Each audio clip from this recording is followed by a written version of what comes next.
Is it worth fitting a Dolby Atmos studio in 2025?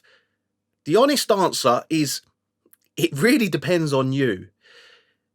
Can you warrant fitting a Dolby Atmos studio? I mean, look, the cost of a Dolby Atmos studio is astronomical. It is, look, you can spend 20 grand on a system, you can spend 60 grand on a system. There's a huge cost involved, and obviously the more you spend, the better the system is. You know, you've got things like with Atmos, you've got to fit, you don't have to fit, but it's advised to fit a Trinnov, for instance, or room correction, because you do have multiple speakers, different alignments. It is ideal to fit one, and they're going to cost you upwards of £10,000 for an Atmos system. So there's that to factor in, to also buy in the actual system. Then you've got all the interfacing. There's a huge outlay. Now, the answer to this question is whether you can warrant it. Can you warrant spending all that money on an Atmos system? And do you have the do you either project that you're going to get the clientele to pay for that system, or do you already have people who are asking you for Atmos mixes, Atmos masters, and you need to accommodate that? If that's the case, then yes, it's a logical thing to do. Make the investment into Atmos. Atmos isn't going anywhere. Atmos is here to stay, whether you like it or not, whether you like listening to Atmos or not. There's, me included, I much prefer to listen to Atmos over listening to stereo. It's far more immersive. It sounds better, depending on who's mixed it. There's a lot of bad Atmos engineers out there, and there's a lot of really good ones. So it very much depends on, and it's not like stereo mixing where you can get everybody can kind of mix in stereo. There's a lot of criteria involved with Dolby Atmos that makes a bad Atmos mix and a good Atmos mix, and some aren't enjoyable to listen to. But if you get a good mix that sounds great in Atmos, you will love it. It the thing with it is the amount of times I've had people come in here and I've shown them really good Atmos mixes that really sound incredible, and you're listening to it in an Atmos space, and they say to me, stereo is ruined because of this. I now have to go back to my stereo system and I feel underwhelmed. And that's the impact a good mix in a good room can have. I do think with Atmos, it's very much down to whether you can warrant fitting the system. The huge outlay is, do you have those clients ready to pay back for that? Because what an Atmos system does is, if you're offering mixing and mastering services and you're just offering stereo services, it adds that extra layer, and that extra layer is an extra additional income. Now, one thing I've seen many a time is you'll have people who mix stereo and they've only got a stereo system and they only offer stereo services. Some people are losing clients to people who have Atmos systems, because what ends up happening is they go, right, well, I'm going to come to you and I'm going to get my stereo mastering done. Then I've now got to go over to this guy and I've got to get my Atmos mastering done.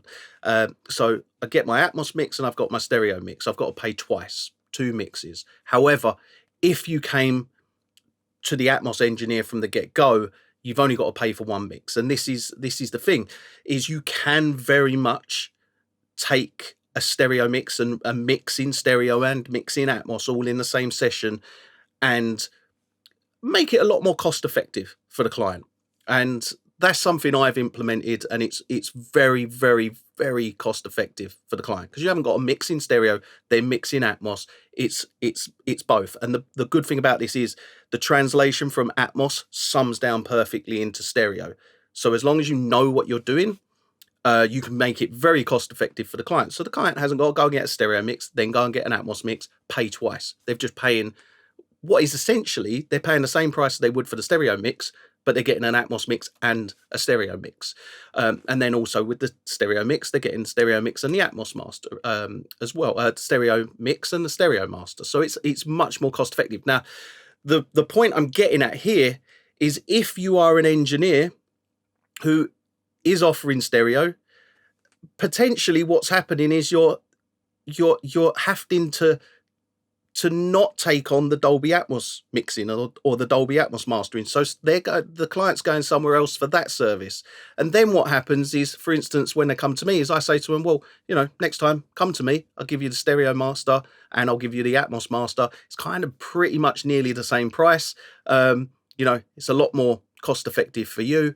And then they end up coming over and getting the stereo and the Dolby Atmos done in one session.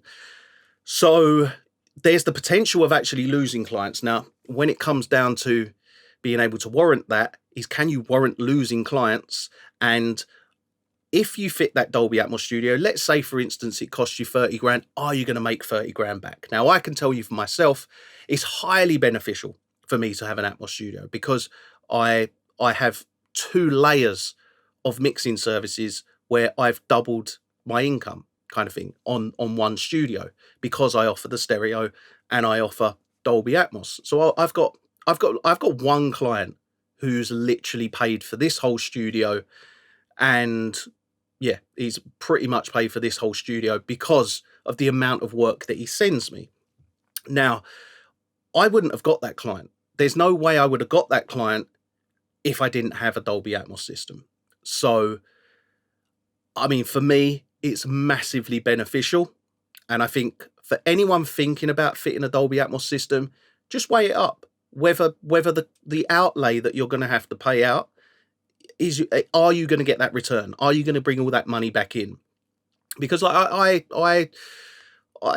mean, if I'm honest, I think it was about 3 months it took for the work additional work coming into this studio from once fitting it, for it to be paid off. So it was massively beneficial for me, massively.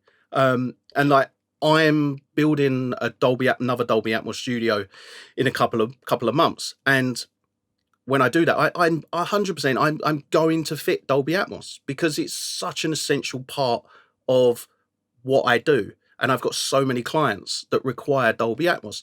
And if you only offer stereo mastering at the moment, for instance, you're in a pool of lots and lots of people. Like everyone, offers. Since COVID, everyone offers, I do a mixing and mastering service and all this sort of stuff. Back 14 years ago, when we first started, it was it was unheard of. We kind of almost come up with this concept of this online service and being the first kind of 100% online mixing mastering service. So we got in very early. Now the problem with stereo is everybody's doing it. Everybody's a mixing mastering engineer on a laptop. Then some have nice studios, some have just literally a computer and some plugins. So some it's easier and harder for to pick up work. But you have a lot of people doing stereo mixing and mastering, whereas there's a much smaller pool of people you're competing against when it comes to Dolby Atmos. Albeit, there's less work in Dolby Atmos than there is in stereo. Now that's because more people still want to release stereo music. Now the thing with stereo versus Atmos is stereo's not going away.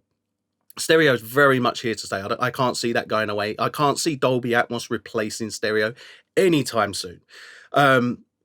There'll come a point where you'll have a 50-50 listener base kind of thing. But at the moment, it's very much, I still feel stereo's the primary format and Dolby Atmos is very much secondary to that. So look, is it worth fitting a Dolby Atmos studio in 2025? If you can warrant spending that sort of money on an Atmos system, 100% yes, it is. But if you can't, you can always work on headphones. The problem with working on headphones is that it's guesswork. A lot of it's guesswork. It's very difficult to mix on Atmos in headphones compared to working in an Atmos system. It is guesswork. It really is. So just bear that in mind. It's very hard to sell an Atmos service without an Atmos system as well. especially when you're competing against other people who have Atmos systems. So I wouldn't necessarily say that offering an Atmos service working on headphones is a viable option. If you're going to start offering Atmos services, you kind of got to fit an Atmos system, and they're not cheap. But yes, it is well worth it. There's a lot of work in Atmos.